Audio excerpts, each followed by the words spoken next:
Obra Exilados por Amor. Psicografia de Sandra Carneiro, pelo Espírito Lúcius. Capítulo 32. Ao regressar a Jerusalém, nem bem José entrar em casa, e Sara veio ao seu encontro preocupada.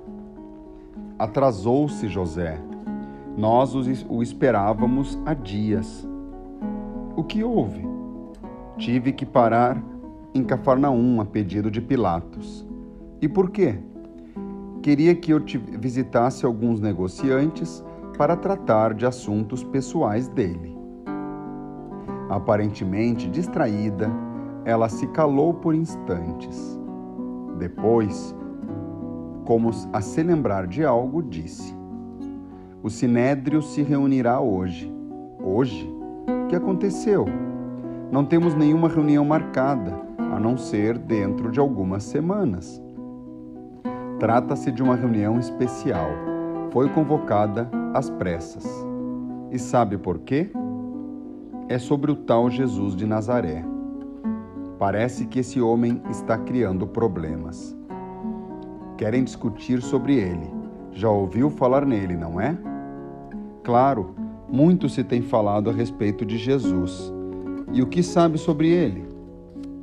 José fitou-a, buscando em seus olhos algum sinal das intenções que lhe iam na mente ao fazer aquela pergunta. Sem sucesso, desviou os olhos e respondeu: "Quase nada, apenas que ajudou a muitos e que o povo lhe procura companhia." Sorrindo ironicamente, ela afirmou: "O povo não sabe nada, José. Quero a sua opinião." "Minha opinião sobre o quê?"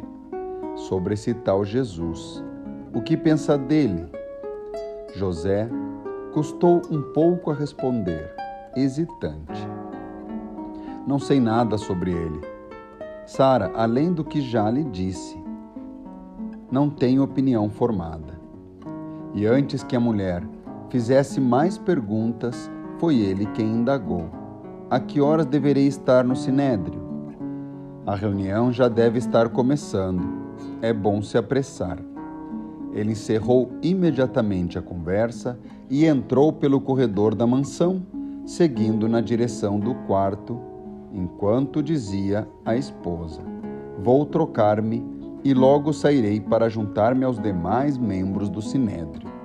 Peça ao Timóteo que me prepare algo para comer no caminho." Sem responder, Sara ficou pensativa enquanto o marido se afastava. Então, foi até a cozinha e deu ordem a Timóteo, conforme José pedira. Após cumprimentar os membros aos quais era mais ligado, José acomodou-se em sua cadeira. Assim que o viu, Nicodemos levantou-se e devagar aproximou-se dele. Cumprimentou um, depois outro, até ficar perto do amigo José de Arimateia. Saudou o ancião que estava sentado bem atrás dele e depois, simulando surpresa, disse: "José, pensei que ainda estivesse viajando." "Cheguei hoje pela manhã." Nicodemos acomodou-se ao lado do amigo. Ao ver Caifás, o sumo sacerdote, ocupar a tribuna, José sentiu um calafrio percorrer-lhe o corpo. Ajeitou-se melhor na cadeira e, sério, atentou para o início da reunião.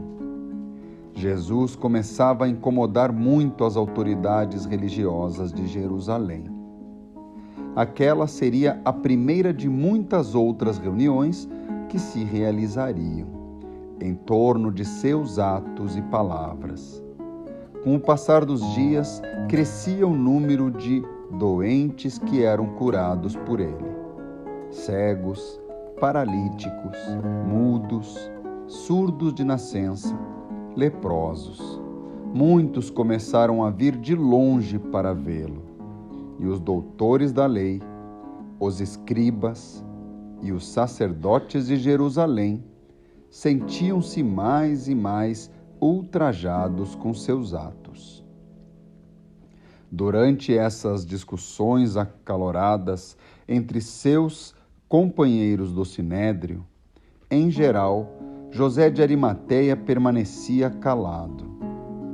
Ele, um dos 70 membros da instituição, que era o grande conselho político e religioso e a Suprema Corte de Justiça de Jerusalém, sentava-se e escutava, mudo, todo tipo de acusações e suspeitas contra Jesus.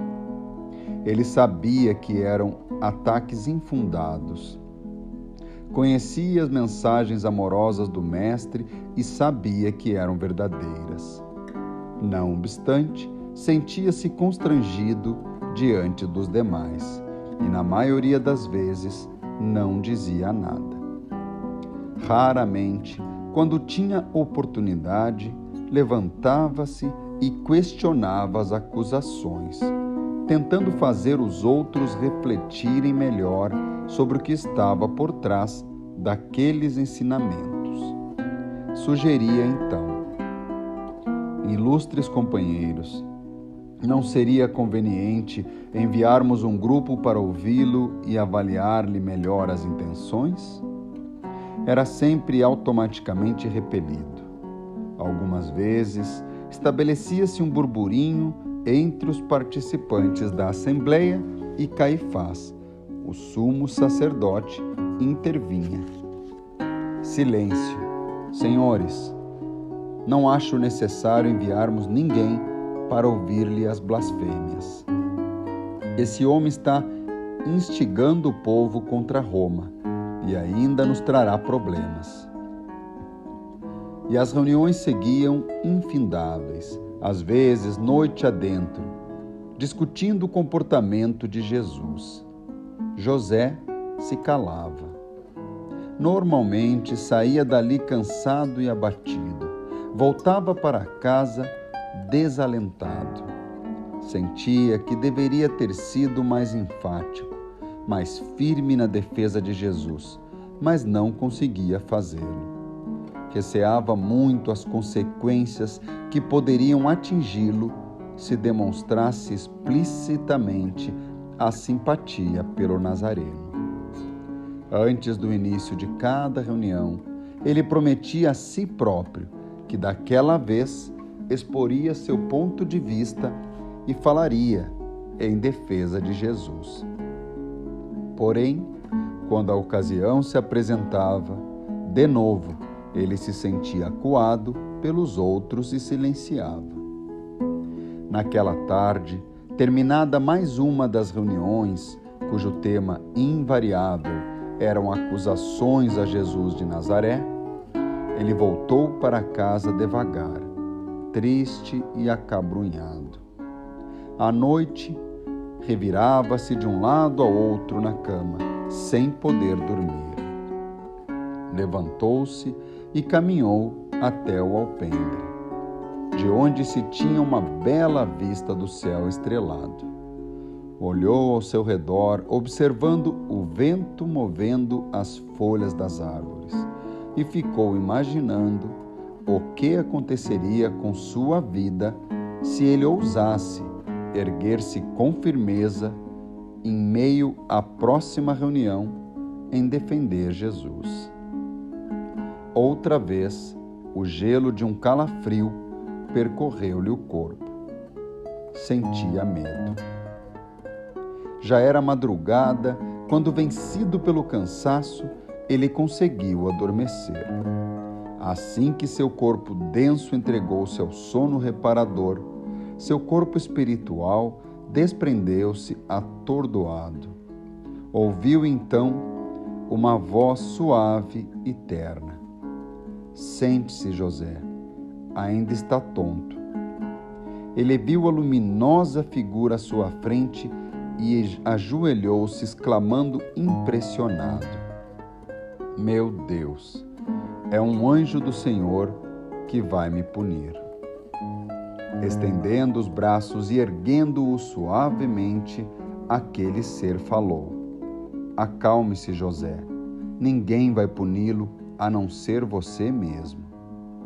Confuso, ele sentou-se na beira da cama. Fitou então a imagem que tinha diante de si. Uma jovem delicada e meiga, com cabelos que cintilavam.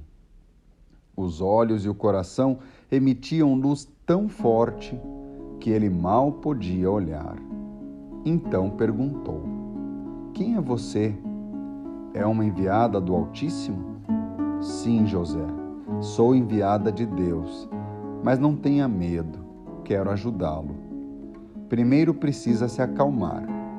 Anda muito preocupado, não é? Eu não estou feliz.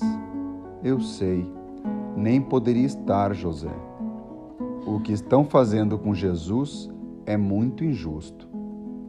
Então estou certo, o Todo-Poderoso está mesmo com ele. Sim, Jesus é o Messias prometido em todas as Escrituras, aquele anunciado pelos seus antepassados.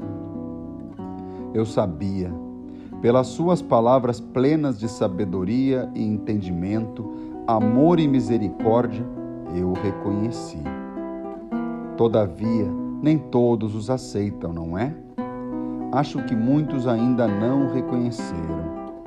Mas por que Jesus os incomoda tanto? Porque ele diz a verdade sobre o coração do homem, que está repleto de impurezas e imperfeições. Ele pede transformação, e os homens não querem mudar José. José ficou pensativo. Com voz ainda muito mais suave, ela prosseguiu. Entretanto, você o reconheceu, e isso é uma grande bênção. Agora é a sua vez de também mudar. Assuma sua posição ao lado de Jesus. Siga-o e deixe para trás o velho homem. Esta é a grande oportunidade de transformação. Não a desperdice. Aproveite. Você esteve com ele, já sentiu o poder de seu amor. José respondeu entristecido: é isso que mais quero, porém não consigo. Não tenha medo, José, você não estará sozinho. O Senhor Deus estará amparando e abençoando sua decisão e suas atitudes. Haja no bem, sem se importar com as consequências. Escolha o bem, a verdade, o amor, custe o que custar. Coloque os verdadeiros valores que são eternos acima das ilusões da terra e entregue-se ao Salvador com alegria. José baixou a fronte e grossas lágrimas rolaram pelo seu rosto. Enfim, afirmou: vou me esforçar, vou tentar. Tocando-lhe as mãos, ela disse: você conseguirá, José. Abra seu coração a Deus com sinceridade e Ele o ouvirá e lhe dará forças. Agora é hora de descansar. Logo o sol brilhará no horizonte.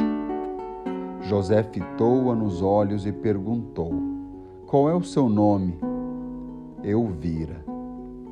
Antes que ele pudesse dizer palavra, seu corpo físico foi despertado por uma agitação incomum.